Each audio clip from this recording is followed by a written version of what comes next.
Yan. Tayo lang po tayo ng viewers.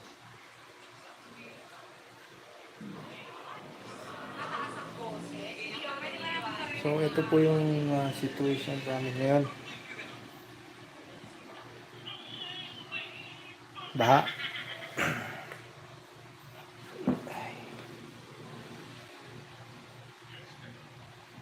Ang araw po ngayon ay July 29. Yan. Maulan pa rin.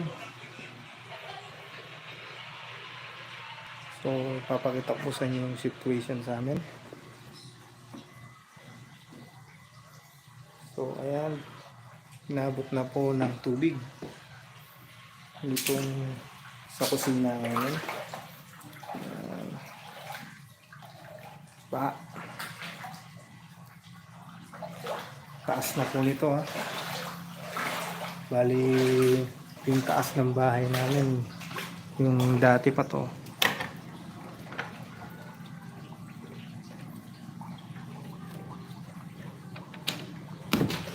Yan. Sa bakod. Ayan yung bakod.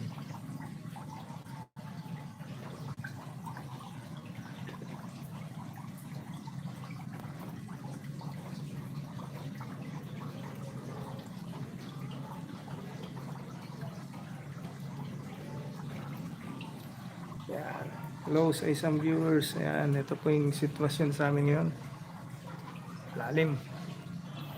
Yung likod ng bahay namin yan. Lampas tao na yan. Bali. Nabot na.